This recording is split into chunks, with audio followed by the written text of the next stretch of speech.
এখন এই যে আমাদের খাবার বুক হচ্ছে, এখানে নিয়ে এসছে মেনু কার্ড নিয়ে কি কি অর্ডার দেব সেগুলো অর্ডার নিচ্ছে। নেওয়ার পর তারপরে খাবার আসবে, তোমাদের দেখাবো।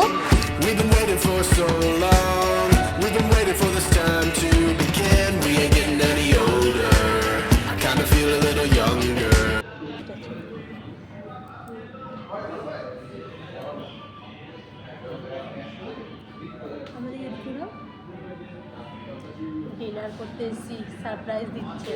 ডিউটি থেকে ফিরে বলছে যে চলো ডিনার করতে যাবো বাইরে আজকে। তো রেডি সেডি হয়ে ভূতের রাজা দিল বর, চলে এলাম ডিনার করতে। তো কী কী খাবো, কেমন থালি দেবে তোমাদেরকে দেখাবো।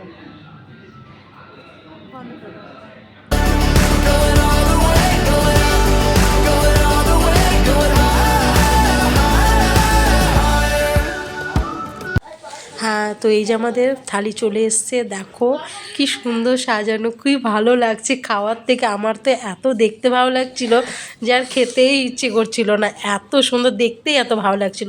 তো যাই হোক, খাবার কিন্তু খুব টেস্টি হয়। চলো এখানে এখন খেয়ে দেখি সব কেমন হয়েছে। এটা হলো দই কাতলা, বড় বড় দই কাতলা নেওয়া হয়েছিল 2 পিস। আরও ছিল গলদা চিংড়ি, এ পাশটায় রয়েছে 2টো গলদা চিংড়ি। গলদা চিংড়িটা আমার অতটা ভালো লাগেনি, কারণ তো চলো আমাদের খাওয়া দাওয়া শেষ হয়ে, আমি তো আমার চাটনি এত ভালো লাগে, তো আমি চাটনিটা বেশি করে খাচ্ছি। আমি বেশি করে খেয়েও নিয়েছি, গোপালকে কম দিয়েছি, কারণ ও এখানে খেতে আসতে খুব ভালোবাসে। এরকম তো হয়ে গেছে, এই যে আমরা বেরিয়ে যাচ্ছি, ও তো বিল পেমেন্ট করছে। আর বিল দেওয়া হয়ে গেছে, এই যে আমরা বেরোচ্ছি হাতে 2টো পান নিয়ে। তো যাই হোক, আজকের ভিডিওটা এই পর্যন্তই ছিল। তোমাদের কেমন লাগলো বলো, আর এখানে তোমরা আসবে, আমার তো খুব ভালো লাগে। বিশেষ করে আমার বর গোপাল, ও তো ভীষণ এখানে আসতে ভালোবাসে, ও এখানে খাবার দাবার খুব ভালোবাসে। তো আমরা এই যে এখন বেরিয়ে যাবো, tata bye bye, good night.